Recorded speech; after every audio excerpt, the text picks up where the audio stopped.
Hello and welcome back to the Wheel Talk podcast. My name is Abby Mickey. We are here for one of the final episodes of our regular show this year. We're going to go on a hiatus for the off season, but we'll be back in January to talk about Tour Down Under, Cadell Evans Great Ocean Road Race, which Matt will be at TDU at least. So that's exciting. Yep, can't wait.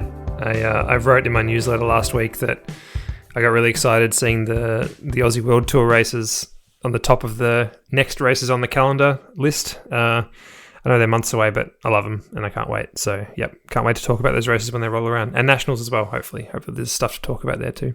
So Matt is Hi. here. Gracie Elvin is also with us. Hey. Good to be here. 2 against 1 today. Yeah, it's true. It always is, though. Maybe 3 against 1. She might be living in Belgium, but you can take the Aussie out of Australia, but she's still there. Yep, Yeah. She's very Aussie. Are you going to try to get to TDU, do you think, Gracie? Yep, I've got my tickets already. I'm booked in. I'm going to be working. Man, I'm so jealous. I wish I could join you guys. It's too far away. A friend of mine texted me to ask if I was keen to do the TIFF Gravel event, and I was like pretty interested. I think that's going to be super fun. So I think it's replacing the People's Choice Ride, which was kind of like a Gran Fondo type thing. So I'm sure that they've done some very good networking to make an even bigger and better event for all the punters. So I reckon that'll be a pretty cool one for a lot of people. You should definitely take them up on it because those two know how to throw an event. The Finland Gravel was really incredible. Just the whole event, everything around it was really cool. All the extra things that they did to make it special, and it was very like Finnish. So I'm curious what kind of Aussie things they're gonna bring to the Rattle event. Well, they're good at leaning into themes, so I reckon it's going to be a good Aussie twist on it. So yeah, it's going to be good for sure. Tim's good at throwing a party. We are here to hand out some end of the year awards.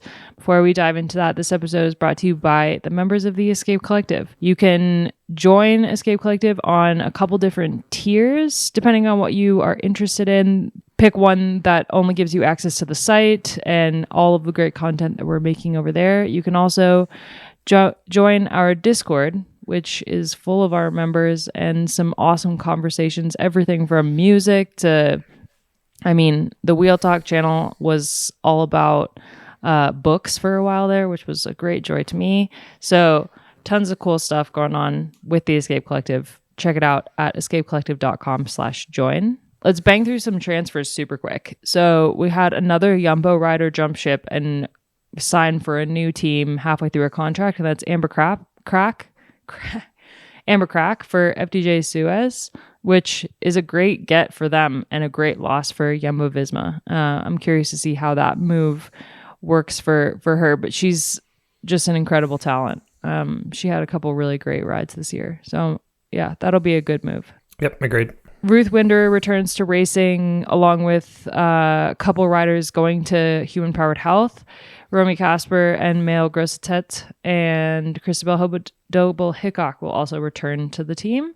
So Human Powered Health continues to kind of bolster their roster and add more European talent. But Ruth coming back is going to be a huge deal for that team. I don't know what her goals are as far as like traveling to Europe and racing in Europe and stuff, but she seems like she's got a new passion for the sport and after coming off of 2 years of retirement. So that's definitely some interesting news. How do you think she'll fit in at that team? I don't know. I think it's an interesting one. I think that she's definitely going to bring a lot of experience and leadership to the team because whatever environment Ruth goes into, she's a leader and she will be able to direct the team in a way that I think will help them harness the talent that they have and actually translate it into results. So I'm curious how it'll work. But I also don't know what the 2 years off have done for her mentally. Like if she's still, if she has found like a little bit more fun in racing, then that will change how she approaches her role on the team and stuff like that. So I think it's really a toss up. Yeah, I think she's given herself a really great gift of those 2 years. So I reckon she's grown heaps as a person, and I think she would have learnt a lot as well from those years with Trek, and I think it's great that she's not going back to Trek. Not that I have anything against Trek, we rave about them all the time, but it just wasn't quite the right environment for her. So I think that this new setup is going to be pretty good for her, I think. Yeah, definitely. And that team's evolved so much since she was on it. It's like a completely different team at this point, even though there's a couple riders that were on it when she was on it, but the general vibe of the team is really different in 2 years. So I don't think it would have been the right fit to go back at all.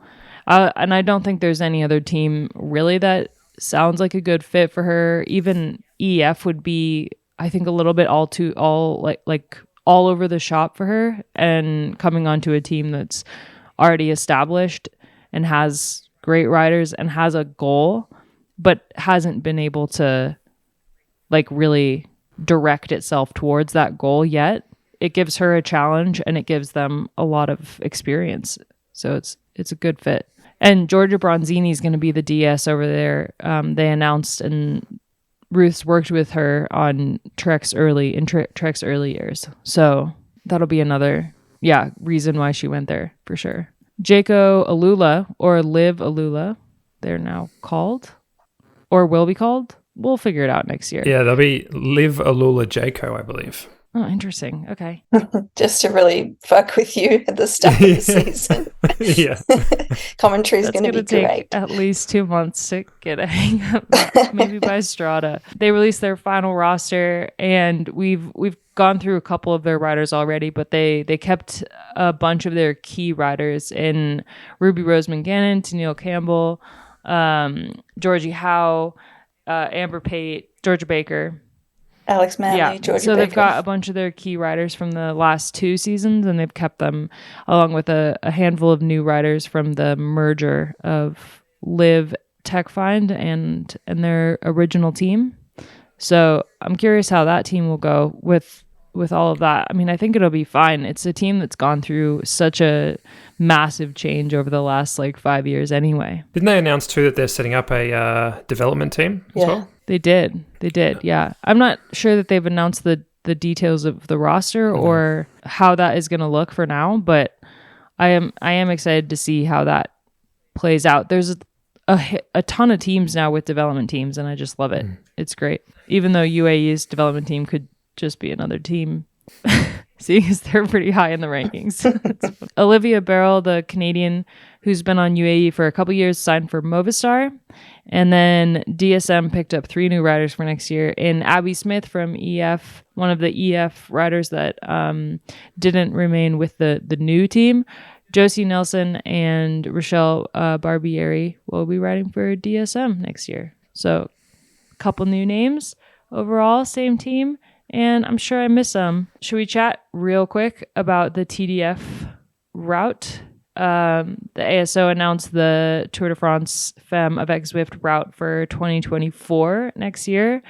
And we knew that there was going to be a couple days in the Netherlands, but with the official route announcement, we found out that there are 3 stages in the Netherlands, a stage in Belgium, and a stage that starts in Belgium and goes into France. So it's not until the 5th stage that we go into France. And I know that there's some mixed emotions when it comes to that because it's the Tour de France, but it is also the year of the Olympic Games in Paris, which really throws a wrench in the Tour de France Femme. It's already caused the race to move to later in the calendar to the 12th to the 18th of August, but it also takes up a ton of resources from the country of France. So when it came to hosting the Tour de France Femme, I think it's actually a good thing that it's starting in the Netherlands. I really don't have a problem with it. And the fact that a good chunk of the race is outside of France, when you look at the riders that have absolutely crushed the 2023 season, to have the race have a significant amount of time in the Netherlands and a stage in Belgium with Demi and Lotte Kopecky, the world champion, to have them have it on home soil, it's pretty cool. That doesn't happen all that often. So I'm actually quite excited. I think the crowds are going to be completely insane. Yep, agreed. I think that this is a really great pivot for a tricky season all round. And like you said, Abby, it's just going to be completely wild in the Netherlands. Like, they've got the star power and they've got, of course, the heritage, and it's such a massive sport there. Like, regardless of whether Annemiek or Demi had won the last 2 years or not, they would have come out in force. So it's going to be good for the sport, really. Yeah, I agree with that. I think I enjoy the fact that it's most of the way through stage 5 that the race enters France. I think that's just funny. But yeah, for all the reasons that you guys have said, I don't think it's really going to affect the race except in a positive way. And in terms of the route itself, 2 really big climbing days to finish with, 2 mountaintop finishes. The last of those being Alpe d'Huez.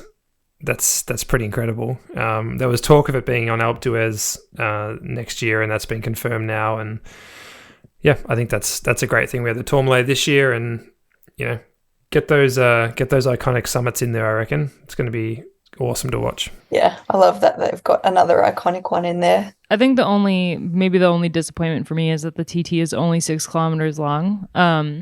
They had to navigate a double day for that stage, so we've got a road race in the morning and a TT in the evening. So it was never going to be a really long TT. But it is kind of like, it does feel a little bit like a throwaway stage. That being said, we're coming off of the Olympics. I don't know how many track riders are going to be able to start the tour. It starts like a day after the track events, and I'm pretty sure Lotte Kopecky's already said that she's targeting the Olympics and has not really given much thought to racing the Tour de France Femme yet next year. I'm sure that's not entirely true with 2 stages starting in Belgium, but I think for that TT stage, I'd be a lot more excited if I knew that there was a handful of track riders that were going to be at the event, because it's a very track friendly TT, and we know a ton of riders that are on the track that it would have been cool to see them contest that stage. But as far as playing into the GC, 6 kilometers isn't going to be a massive day for the general classification, other than just kind of the jersey changing hands. But I feel like overall the stages and the profiles of the stages really remind me of the first year of the tour. And that was something that they did so well in that first year, was have the course like build on itself day after day. So I think they've done a great job with what they had on hand. And yeah, Alpe d'Huez is going to be wild. I just hope we get massive crowds up there. Yeah, me too. Well, I reckon we will. But yeah, tricky time of year. Should be still school holidays, summer holidays, but I can't remember the dates. I was going to say something and I forgot. Oh yeah, I spare a thought for the double day. Abby, I'm sure you've raced a double day before. It sucks. I hate double really days. awful. I'm so glad I'm not racing that. It's really, It's really the awful. worst. Yeah, double days are just... I feel like that's such an amateur tour thing to do. So Yeah. it's so funny to see a double day there. I get why they've done it, but it's still like, oh. Yeah, they're really awful. I mean, your body just like cannot get itself wrapped around the idea of 2 races in one day. But it'll be interesting in terms of the live coverage, how that's going to work with a double day, because obviously the reason that the stages are so late is to try to tap into the US audience. And so what is the morning road race going to do? Like, how late are they going to try to push it? Because they can't push it too late. There needs to be time in between the 2, but it still can't be like super early in the morning. It's going to be such a weird day that day. I just don't even know. It's going to be weird for us too. Full day of work. But yeah, I think overall, like, I saw a lot of backlash for the race being outside of France, but there are some things that we just can't control. And the fact that the Olympics is smack in the middle of the summer when the race would normally be going on means that we have to be a little bit flexible. And you know what? By the time we get to the Tour de France Femme in 2024, I think we'll be a little bit sick of France. So I'm totally fine with it not being There's there. a world in which in the past, if the Olympics and the women's tour had clashed, then the women's tour just wouldn't have happened at all, I feel like. So in some ways it's kind of like, yeah, this isn't ideal, but Not that we should be happy that it's happening at all, but I don't know. It is interesting context, maybe. You're right. At least it's still happening, and they didn't cancel it because of the Olympics. It's very true. I thought we'd hand out some end of the year awards. I like looking back on the year and thinking about some of the best moments and the best riders and stuff. So I figured we could, have a little chat about that. What do you guys think? Sounds great. Okay, best finish of the year. Who wants to go first? Oh, it's a good one. I can start. I feel like I've got the same answer for some of them, so I'm trying to mix it up. But you go first, Matt. I've got a couple. I think an honorary mention to Tour of Scandinavia, the last stage of that, with Van Vleuten being 17 seconds up and then Cecily winning the last stage and getting to within 2 seconds in the driving rain. I thought that was pretty cool. That was a good stage. You're right. The final stage of the Welter as well, with Van Vleuten having to fight super hard on that last climb after being dropped to try and hold on for the win, which she did, but it was close. And Paris-Roubaix as well, I thought was very good. Will the break be caught? Will the chasers actually get their act together? And then it coming down to a sprint.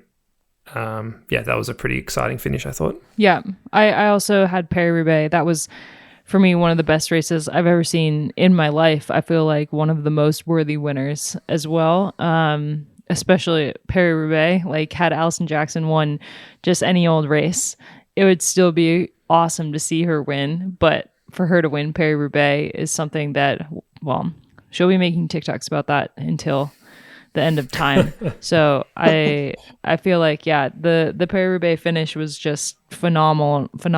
And I think it's one that is going to stick in my memory for a really long time. I also had the Worlds road race, because while it was the winner that we all knew was going to win, the way that she got there was just such a wild feat of strength and determination and tactical genius. And I feel like just everything that bike racing is, Lotte Kopecky winning Worlds is definitely, for me, one of the best finishes of the year. I think I said at the time that it was about as exciting a finish as we could have hoped for, knowing that we knew who was going to win, if that makes sense. Like, even though the expected winner won, it was still a fantastic race to watch. So, yeah, I like that call. Gracie, what do you got? I completely agree with all your answers, and Alison Jackson will be my answer for many of these awards. But I'll try and spice it up a little bit. I loved the finish of Strade Bianche because it was a bit controversial. It really set up the narrative for the season, and I thought that was a great way to start the season. It was a bit of a will they, won't they, with Kopecky and Vollering, and they're just such exceptional athletes. It's just like, it's cool to watch them anyway. Whether it was true or not that they had a little bit of a thing between the two of them where they didn't get along, it definitely added a little bit more to the discussion of SC Works, because had we not had any like more drama or anything going on with the team, it would have just been like SC Works domination, like across the board. But it definitely, that finish added so much to the beginning of the year of like, ooh, if they're both on the start list for Flanders, does that mean like whether it was true or not, it was a fun thing to speculate about. My other one was Yara Castellan at the stage 4 of the Tour de France Farm. I think that they just fought for that for days before that happened, and for that Phoenix to Koenig team to pull it off. It was great, and it was exciting, and it was a bit of a nail biter at the end. So I thought that was worth mentioning. Yeah, definitely. That was such a good stage and such a good win. And then for Vollering to post up like she'd won just in case she had for the photo. Never a dull moment. But I did think that like almost every stage of this year's Tour de France Fun was good. The finish was really good. So yeah, honorable mention to the whole race. Definitely. Yeah. It was a race that really like threw out the rule book of how the race was supposed to go. Like Emma's stage win as well was phenomenal. But you're right. Yara Castellan's win on that really, really long day with that climb at the end that was way harder than I think anybody expected was a highlight of the race overall, I feel. Tactical genius. For me, I thought one of the most tactical genius moments of the entire season was the stage of the Vuelta where Movistar went for it in the crosswinds and Van Vleuten got away, taking the red jersey from Demi Vollering. The stage was won by Guy Riolini, and Vollering lost the race overall. She wasn't able to reclaim it due to a pee stop. And that was the tactical genius, because while you may be shaking your head, Abby, tactical genius isn't taking advantage of the race leader taking a pee. Actually, Movistar had planned it months in advance, and that was just such a crazy moment. that was my tactical genius pick. I had the same thing written down. Movistar at the Volta, taking advantage of Vollering's pee break, ? I almost wrote it down as a bit of a joke, but yeah, given it was planned so far in advance, but it was the moment that stood out in regards to tactics for the season, I thought. We've got Loren Rowney here with us now. Loren, hello. Hello. We didn't factor in the time zone change. Oh, yeah, because daylight savings. Yeah. So it's 12 o'clock. I'm so sorry. It's all right. I was like, did I get it wrong? And I was like, the goddamn time zone changes. Which is where I am, and I did factor that in. Aha. We're into our end of the year podcast awards, Loren, but we've only done best finish, and we were just starting tactical genius. So do you have a best finish that you want to mention? So I guess Castellane was a big one for me, just because of how Alpes and Phoenix de Koenig were racing. But being patriotic now, and because I'm marrying a Belgian on Friday, for me, the best finish was just finally Lotte Kopecky getting those rainbow stripes. Yeah. It was a brilliant race and just a great finish there. So I put her down for that, the world's finish. Also, we talked about that the tour is going to be in Belgium next year, which I know you're excited about. Very excited. Yeah. I think I said everything's within 3 hours driving distance for me, or a few train trips. So at least like half of the Tour de France, which is very cool. Tactical genius. Gracie, what you got? Gracie's audio had a little bit of a moment at this point in the recording, but she chose Alison Jackson's interview before Paris-Roubaix Femme of Exwift, where she clearly planned out exactly how she could win the race and then executed it to perfection. So Gracie's pick for tactical genius of the year goes to Alison Jackson on planning how to get ahead of ST Works to win Paris-Roubaix Femme. Yeah, that was really impressive that she called her own win. So I definitely added to the genius of the tactics there. Loren, what do you got? Tactical genius. I was really stuck on this one. I don't know why, but I was trying to think back to, maybe I was getting too overcomplicated with it, but I do recall a conversation, and I don't know if it was wrong, but didn't we think that Trek's tactics at Trofeo Binder were on point?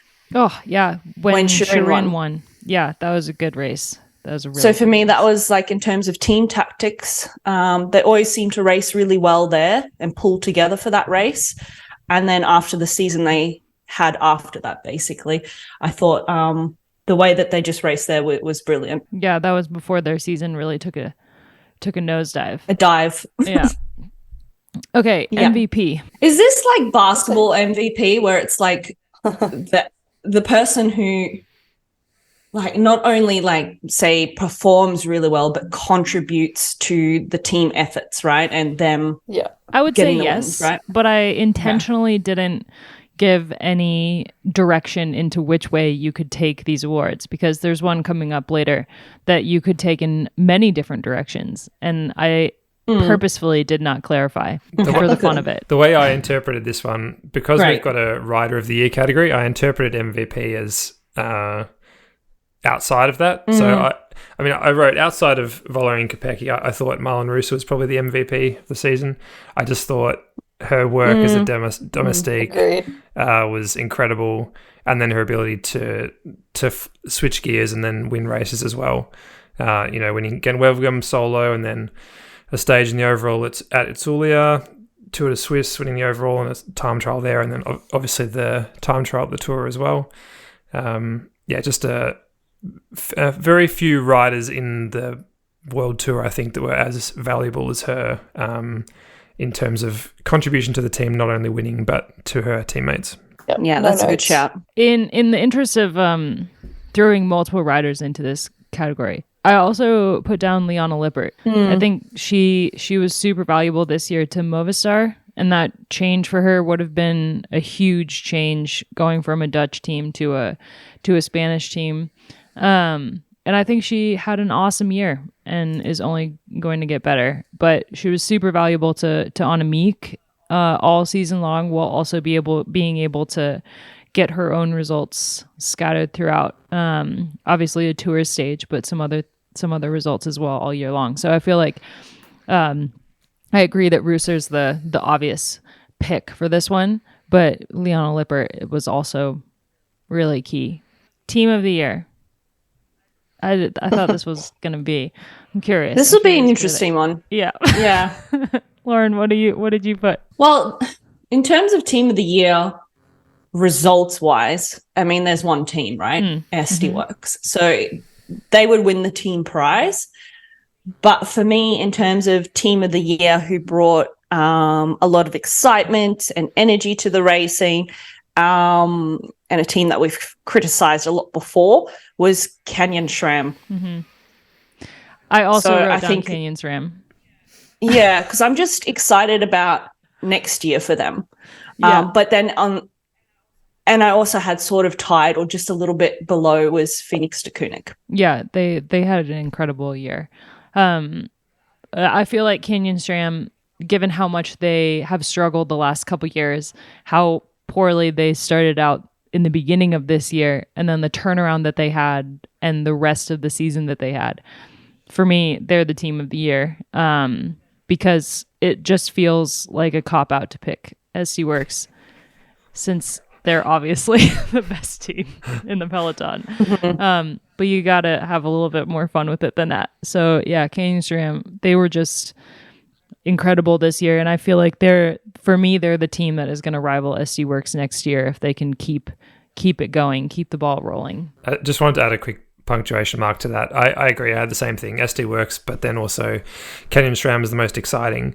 But just to highlight, SD Works 61 wins for the year, which is massive when you look at the last 10 years of the women's peloton. Next best was Movistar with 20. They had a really good finish to the year. And then there's a cluster of teams between 10 and 20 wins for the year. And Canyon SRAM had 7. So the huge gaps between SD Works and everybody else. So dominant. But as you guys have said, Canyon SRAM did a lot of work in making the racing exciting, and very bright future for them.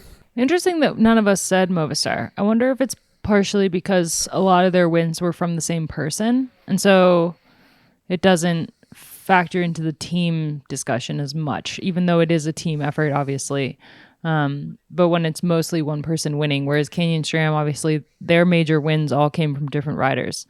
So it's more of a all-round picture of the team. Yeah. Yeah, that's right. And Movistar did have some really great races where they showed they were racing well as a team, but for some reason, like you said, they didn't stand out when it came to this. Obviously, SD Works just pops into your mind because of the amount of races they won, but the team aspect, I just thought it was, we've already said it, really great to see Canyon pull it all together this year. Gracie, did you have anyone else? Not really. I was thinking of Movistar, but they're not they don't jump to mind as the best team of the year. They're definitely on the podium. But I've really enjoyed them growing as a team. So I guess that'll be my answer later on of something to look forward to for next year. Rider of the year. I don't know how you could interpret this any other way than Demi Vollering. Yeah, I would say Kopecky. I would definitely put Kopecky in there. I don't know why. I think she's just more versatile. It's true. From the very start to the very end, Kopecky was winning races, but I think that Vollering really proved this year that she is like of a different breed. Yeah. I think she's got a little bit of growing up to do sounds harsh, but I think that she's still super green in terms of her time in the sport.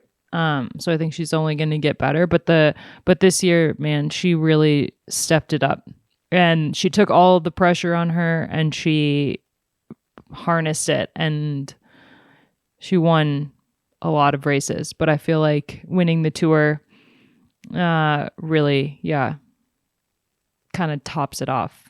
It's like, yeah. But I agree. I guess Kopecky, her ride at the Tour and her ride at Worlds, and then also winning earlier in the year, does definitely. Yeah, there's not a lot between those two, even though they're different riders. I think it also depends what you value success is in cycling, because so many events are so different. You know, does Worlds trump Tour de France, or is Tour de France the pinnacle?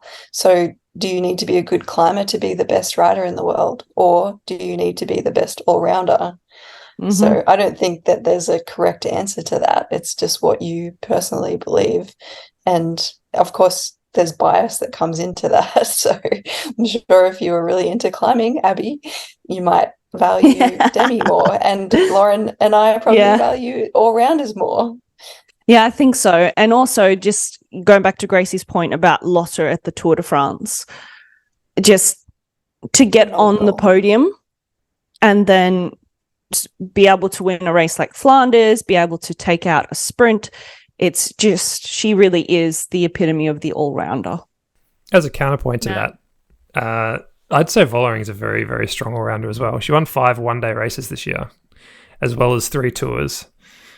So, yeah, I think you could pick either of those two riders, and I think that'd be the right answer. I think either of them has had an incredible year and either could be a worthy winner of that prize. But I think Gracie's right. It comes down to what you value more. Is that winning the Tour worth more than winning Worlds? I don't know. I don't know what the answer to that is. I don't think we need to answer that really. I think you also have to factor in how the way in which she won the Tour, which was just like she was out for just an easy ride up the Tourmalet, just like I think that also, because while you can win a race, the way that Demi won the Tour was like child's play. And for anyone that cares, Vollering won 17 races this year and Kopecky won 14. So if that factors into your calculations, they're the numbers. Well, the numbers don't lie. That's all that matters. They're both amazing. They really are. Yeah. And they're on the same team, so everyone else. All right, craziest moment of the year. One of which that I had was actually featuring these two. The finish with Strada, I thought was one of the craziest moments of the year. But for me, I think the craziest moment of the year was when Marlon Russo DNF'd ITT Worlds. That was wild. I had that as the craziest. I had 3. So that was pretty like just sitting behind the TV going, what is actually happening right now? Am I watching this? And then the horse chasing Demi in Strada. That's right. About that. Was nuts. So I had that down.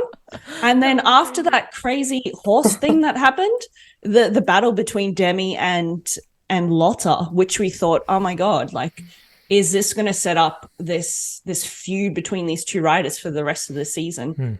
Which will actually be a nice segue later into my wholesome moment. But those 3 were my like crazy moments. And I'm sure there were other crazy moments, but they really stood out for me. Yeah, I think the P break at the Vuelta, that was crazy as well in the moment. This wasn't as crazy, but the whole Vollering getting docked 20 seconds at the Tour for drafting on the team car and then Danny Stam getting kicked out of the race was pretty wild in the moment. Oh, yeah. It didn't affect anything overall, but it was pretty crazy on the day. And a smaller one, Gaia Riolini beating Van Vleuten in that sprint at the Vuelta as well. Even though she sat on for that whole time, I think no one would have picked Riolini to win that sprint. Oh, some good moments What in a there. crazy season we had this year. I'm also going to say Alison Jackson again, winning Paris-Roubaix. Yes, Crazy. yes. How could I forget that? I And would also, say that on a negative note, the coverage of Gravel Worlds. Please refer to 2 episodes earlier. I was going to put that into biggest disappointment as well. Yeah, I definitely had the next category, biggest disappointment. I said Gravel Worlds, not having coverage of Gravel Worlds. I feel like whether or not Kasia would have won that race, it would have been disappointing not to have the live coverage. But the fact that Kasia finally won a race and we didn't get to watch it makes that just a solid no contest biggest disappointment for me. For a rider, I thought biggest disappointment, just because there was something in the news here in Belgium yesterday. I don't know. Annemiek van Vleuten did an interview about what happened with the P-break at the Vuelta and just how disappointed Demi was. I think in terms of all the races, that was probably her biggest disappointment for the year because she would have taken that Tour in our eyes. So, yeah, I had that and Gravel Worlds. I think maybe in that kind of vein, Annemiek not winning the Tour de France in her final year was probably a pretty big disappointment to her and to Movistar. Not a disappointment, I feel like, to the viewers because it definitely made for a exciting race the way that we had it.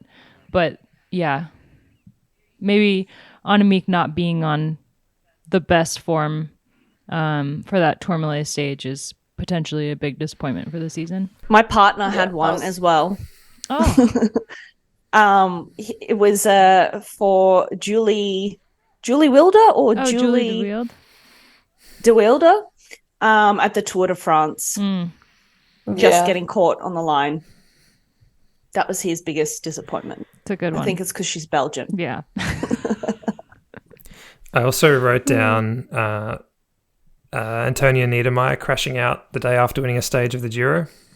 That was a real shame because she was up in second overall. And Elisa, too. Yep. Yes, because that battle between Elisa, I think, and Annemiek would have been interesting, or at least the duo on Trek against Annemiek. So that was disappointing for the race in a sense. Second place was cursed at the Giro for a little while there. It's a cursed place to be. Moving on. Worst luck. I feel like you could tie Good these segue, two actually. together in a bit. Yeah. Because the worst luck of the year was definitely Trek Segafredo or Lidl Trek Segafredo / Lidl Trek, just the whole package. Man, I had that. They had a bad year. Yeah. And to be specific, my heart goes out to Taylor Wiles for having that very risky and long recovery surgery the year previously and finding out that it had not really worked, and for her to have to finish not just her season but her career early, prematurely. I was heartbroken for her. Can I just add Sarah Roy to the list as well? COVID, fractured sacrum, missed the classics, that huge splinter in that track crash that took 2 goes to get out, nasty crash at the Glasgow Worlds that we all saw and hated, then crashing out of her final race of the year as well. I'm sure there are other riders that had a similarly cursed year, but she was definitely one that popped to mind for me. When you add it all up like that, it definitely doesn't sound like a year that you'd want to have. No good. No. So this is the one that I intentionally did not clarify. The Rookie Award. You could take this in many different ways. Wonder. Yeah. I thought it would be interesting to see which direction people took this in, whether it was like the best rookie of the year or the rookie moment of the year or something along those lines. I have an answer for both, but I will open the floor to you three and see what you said. Well, my answer for both would be rookie moment, P-stop. Easy. Easy. Yes. Best rookie of the year. I would say Bredewald. I also want to say Van Anrooy, but I don't feel like she's a rookie anymore, even though she's still super young.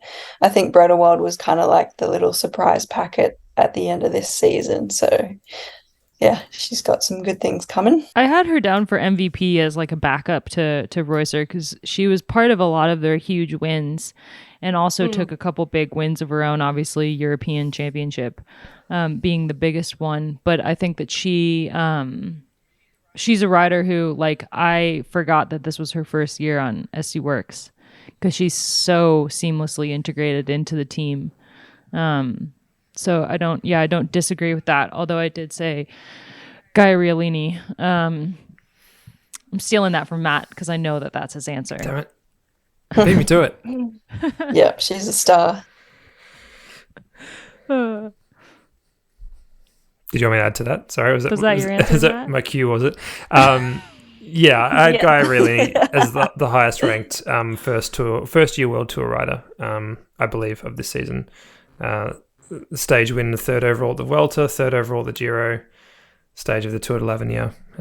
But yeah, just more than that, just an excellent climber who was right up amongst it with the very best in the world, and has got a very big future ahead of her for sure. I had Gaia as well. Oh, nice. Based on Matt's logic. But I was looking at first year World Tour riders.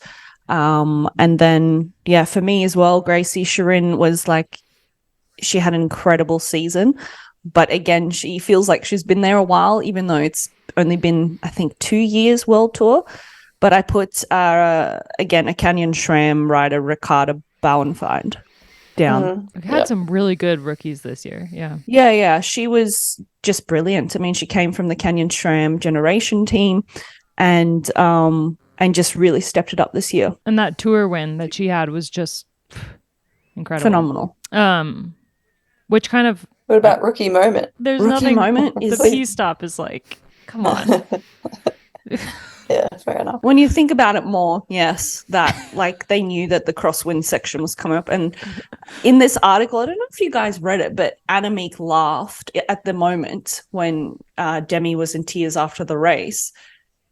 She has nothing against Demi, but she was laughing at it going, come on, like you should know better. Like if there is a crosswind section coming up and everyone's getting prepared for it, why would you stop? Yeah, and the fact that the response from the SC Works camp after that was to try to spin the narrative. It was like, come on, like you messed up. Just like you lose points for team of the year. Yeah.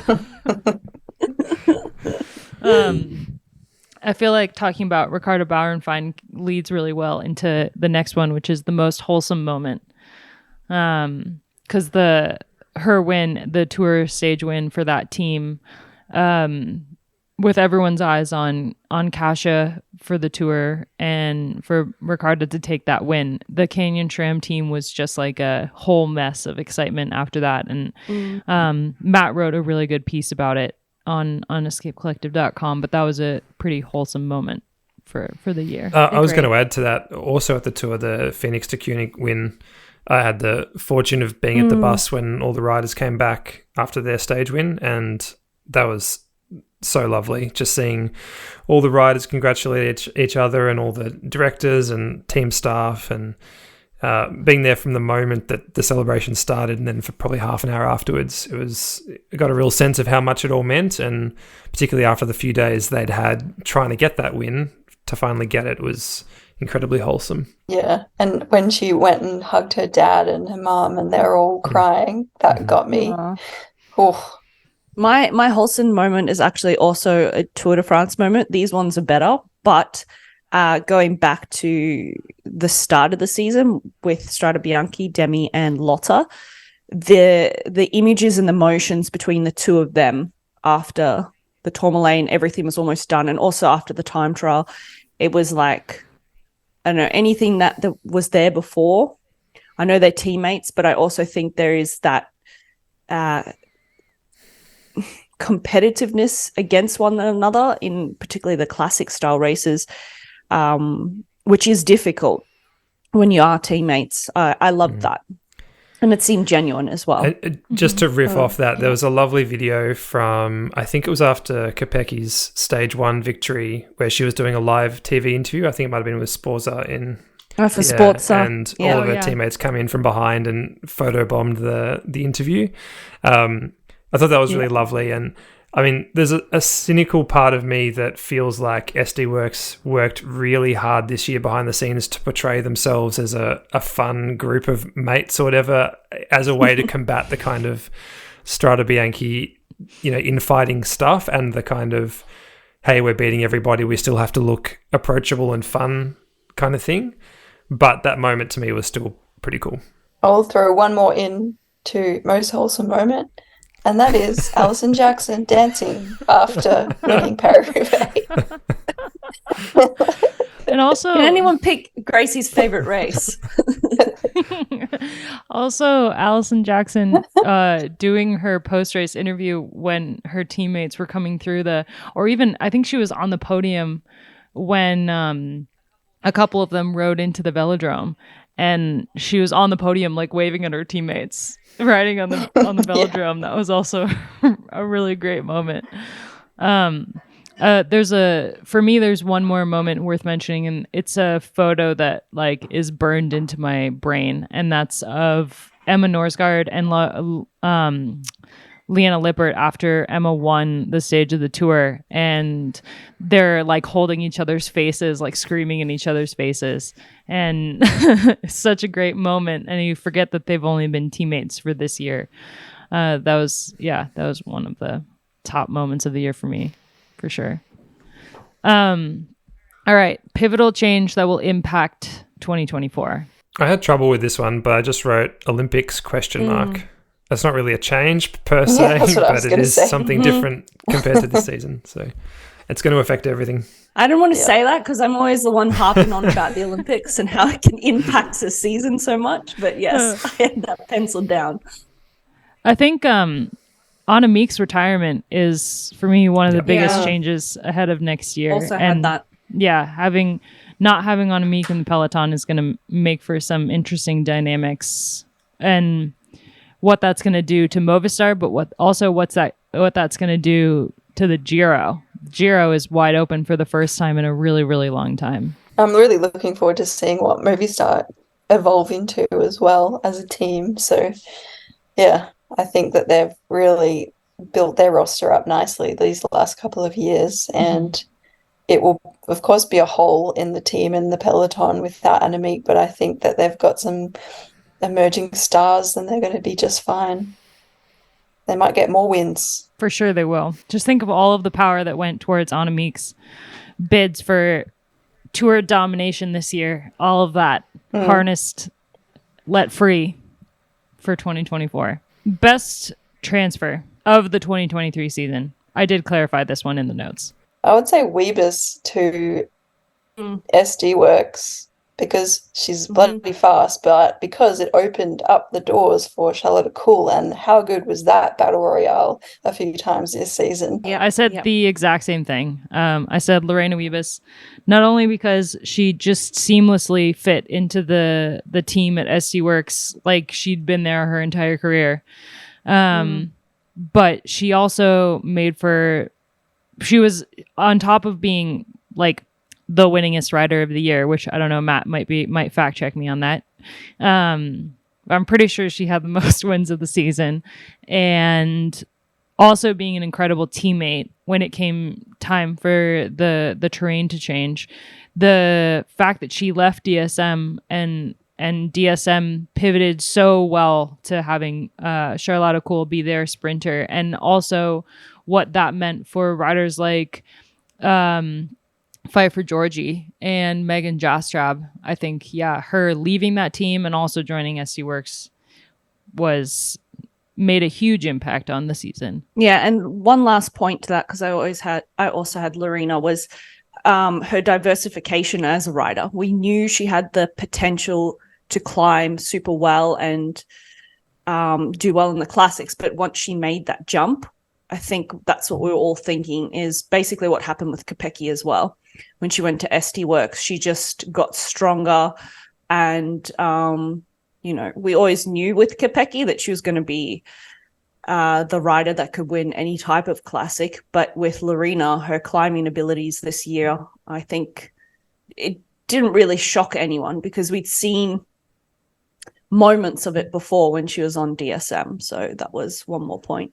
Weebus was the 4th most winningest rider this year. What? Yeah. That's The 4th? Don't believe it. Demi was the Yeah, first? Demi, then Kopecky, but who was 3rd? Have a guess. Yep. Charlotte? No. Yep, she won 13 races. Oh, really? Yeah, she won 13 and Weebus won 12. Wow. I feel like I count that second place finish at the Giro as a win for Weebus, though. the stage where Annemiek was solo and Weebus won up that climb, like that little poppy climb. Yeah, I count that as a win. So I refuse to believe your fact checking. Did anyone else have a best transfer for the year? Not as compelling as Weebus, but I think the promotion of Bauernfeind and Niedermeyer to the Canyon SRAM World Tour team was a great one as well. Showed that system And Lippert Lippert. as well across from DSM, yeah. Mm-hmm. But yeah, just the Canyon SRAM development pathway is obviously doing what it's supposed to, and both of those riders got big wins this year, so I thought that was a cool move. Yeah, definitely agree. All right. We're going to wrap up the end of year awards by looking ahead to 2024. Can't wait for it. What do we got? Can I go? You're going to say the Olympics? No, I'm not. I'm not actually. Wow. I'm going to say, She's going to say my answer, maybe. I reckon maybe Gracie and I will say the same thing. I don't know. I'm looking forward to, and this is a prediction, which obviously I have no control over. A lot of Kopecky winning Flanders in the stripes. Oh, yeah. Ooh, World Championship Oh, stripes. good one. that's a good one. That is a good one. Has anyone won 3 Flanders in a row? I don't think so. Hat trick. Not in women's No. racing. I Yeah. don't think in men's. Not sure. Well, that'll be fun. Gracie? It's close to Loren's answer, but I'm just more broad. Mm-hmm. I just, you know how much I love the classics, and the classics on an Olympic year is off chops. It's going to be so good. It's true. It's true. Yeah. Every race Yeah. will be good. Yeah. Matt? No, they're very good Sharp. answers. I'll add the Olympics. I think that's interesting. But Lippert at Movistar without Van Vleuten, we've talked about that, but I think that'll be really cool. And a bunch of the younger riders that are continuing to develop. Excited to see that. And just more selfishly, I just can't wait for the Aussie races. As I mentioned at the start, I'm looking forward to getting stuck into those and actually being on the ground at some bike racing again. I think for me, I wrote the Olympics. It's going to be a completely different race than we've ever seen in the past, with the addition of 26, 27, a whole chunk of riders being added to the peloton in the bid for equality, equity, whatever. Of the same number of starters as the men's. So going from, I think we had 67 women start the road race in the past. We're going to have 90 for the first time ever. And while that is still too small a number for a professional peloton, it is a massive improvement on what we've had in the past. And I think it's going to really shift the dynamic. There's a lot of teams that have a different, that are going to have more riders. The number of teams that have 3 riders and the number of teams that have 2 riders has gone up. So that's definitely going to make for a more predictable, in a way, tactical race than we've seen in the past. Still no radios, so it's still going to be the Olympic chaos that we're used to, but it's going to be a completely different Olympics than we've ever seen, and I am excited for that. Good shout. Should we wrap up the episode really quick with what we're obsessed with? Ooh, can I guess what yours is, Abby? Yeah. Yeah, you're going to be wrong, though. Oh, really? Yeah. You're saying there's a new Taylor Swift album out and you're not going to say that's what you're obsessed with? No, because there's something else that I'm more obsessed with than that. Wow. Oh, I can't am Ooh, obsessed with wow. it. It's phenomenal. Must be It's so big. good. Yeah. So on Friday, the day of the release of 1989 Taylor's version, which is a absolute 13 out of 10 banger, no skip album, I dragged my sister, her partner, and my partner to the Eras Tour film. And it was 2 hours and 45 minutes of just heaven for me. Taylor Swift performing all of her greatest hits. And it wasn't even the concert film that was the best part for me, which, I mean, it was amazing. All the costume changes, all of the detail, just like everything that she was able to accomplish in that 2 hours and 45 minutes is just wild. And the fact that she cut like 6 songs for the film is just like blows my mind that she can perform for like 3.5 hours straight. But we were in the theater with like a bunch of little girls, like aged, I would say 6 to 14, and their moms. There was like 3 or 4 groups of them, and they were all dressed up. They all had like Taylor Swift, like the lover heart on their eye, or like a costume or something like that. And they sang through the entire film. They got up and danced in the aisles. They were just like having the time of their lives.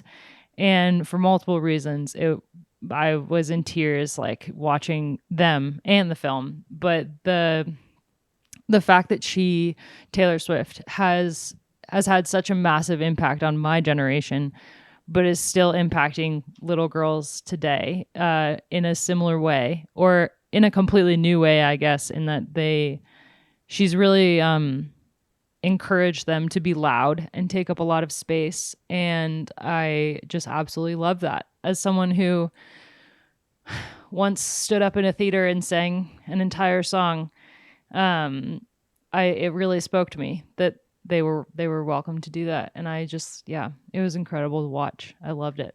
How was that received in the cinema? That's a good story. Were people happy for others to be singing along, or were there people complaining?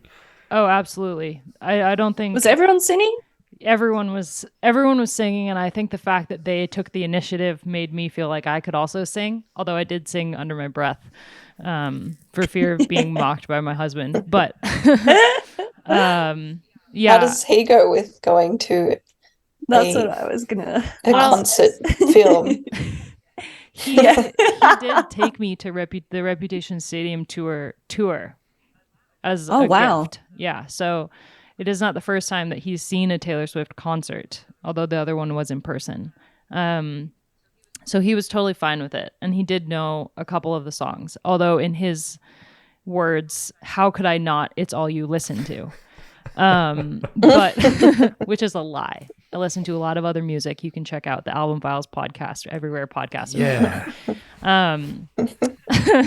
But the best part of all of them dancing was that everyone loved it. Like there was no annoyance at all. And there was like a group of teenage girls sitting behind me, and I thought that they would be I don't know, laughing or something. But when I glanced backwards, they were standing up, singing along as well. So I think everyone knew what they were in for when they bought those tickets. And the fact that I think you assume it's a safe space, right? Yeah, exactly. If you're going there to watch, like Gracie said, a concert but in film.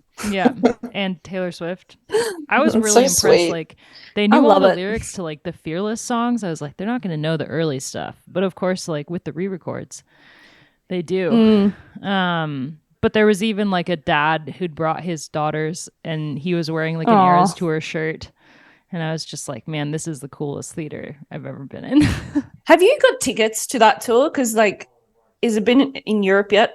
Excuse my ignorance. Yeah, I have tickets to see her in Dublin in June and in Warsaw in Poland in August. 2 times. Wow. All right. What are you guys obsessed with? I'll go first. I've just got a short one. Just a small, I guess, appreciation rather than obsession. The other day I wrote a very silly and very niche article for Escape Collective about some great members that we have of the website who made a Dungeons and Dragons campaign based on professional cycling, which to me is like the most beautiful collision of worlds I could have imagined. Getting to write about nerdy fantasy stuff that's actually cycling related and that I get paid for. So getting to interview this guy who did that and write a story about Dungeons and Dragons meeting cycling was great. And very grateful that I have a platform to be able to do that, but also very grateful for the response that it got, because there's a lot of members that were surprisingly happy to read about that, and people that didn't even like Dungeons & Dragons thought it was cool. And I don't know, I thought that was really special to have a place that is ostensibly a cycling website that can write something, that we can write something like that and it fits in fine, because we do weird, quirky stuff. And for that to be well received and not laughed out of the building was pretty gratifying. So yeah, just a small thing of appreciation for me that made me feel good. It's a great piece. Very, yes, awesome. I loved it. It's super nerdy. Have you seen the Dungeons and Dragons movie? I haven't. I will at some point. Yeah, I haven't got around to it. Because I'm sure if you're like a true fan, you have your own opinions, but I'm not a fan, and I thought it was great. I would recommend that movie. It's very entertaining. Awesome. I must check it out. Gracie, what are you obsessed with? Lots at the moment, but I'll just throw in a light one. I watched a TV series called The Diplomat, and it was actually surprisingly better than I was expecting. I thought it would just be like an easy watch, but I actually had to pay attention, and I like TV that I have to pay attention to because it means I'm not on my phone. And it was very clever, well scripted, well cast. Bit of a fly on the wall of what it might be like to be high up in American politics and espionage. So I like that stuff. Is that on Netflix or is that? I think it's Netflix. Yeah. Mine's also a little the thing on Netflix. I haven't seen it passing by on the ads, but Hannes and I watch two very different types of television. So if you go to his like Netflix, he'll get completely different suggestions to what you'd find on mine. So maybe I'll find it on mine. Mine's also a bit like Matt's, like a appreciation obsession thing. It's just actually the podcast, and this is our last one for a while. And it's we've been doing it a long time, but it's just been really special to be a part of. It's changed a bit over the past year, but it's great to still have like the core group there and to have Matt on board now, who adds so much value. Really appreciate you here. And for me, just personally, it's been a really good outlet. Oh, Loren. That's lovely. I'm trying not to cry. Thank you so much. I mean, I'm like eternally grateful to the three of you, but specifically to you two, Loren and Gracie, because you're not employed by Escape Collective like Matt is. Matt has to be here. It's part of his job. But I'm so grateful to the two of you. I said it a couple episodes ago, but I still need to pinch myself that I'm making a podcast with two writers that I looked up to so much in my career. But it's I really can't begin to stress how much this podcast has meant to me in the last couple years. And this year, I think that we've really found a groove with us three that's been really, really special. So I echo that, Loren, definitely, and can't wait to see what we get to talk about in 2024. I think there'll be some exciting non-cycling, hopefully, related things as well, just because we like to fuse in our personal lives subtly here and there. Sometimes not so subtly. What you're obsessed with is coming. Yeah. Thanks you guys so much, and thanks everyone for listening. We'll be back in January to talk about the Aussie races, but in the meantime, I will still be making special podcasts. We've got some interviews on tap over the next 2 months in the members only feed, which you can find details of on the site and on my newsletter, the Wheel Talk newsletter. I might pull these two into a Q&A episode for that if we can find the time. But we've got some great member questions. If you've got any questions for us, shoot them over on the Discord channel and I'll add them to the list.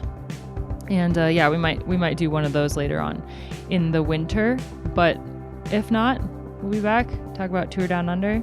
Well, Matt will be on the ground. Yeah, and Gracie. So jealous. Yeah, I don't know if I'm Loren, enjoying we'll just those be sitting episodes. in Europe, in the cold. Bye.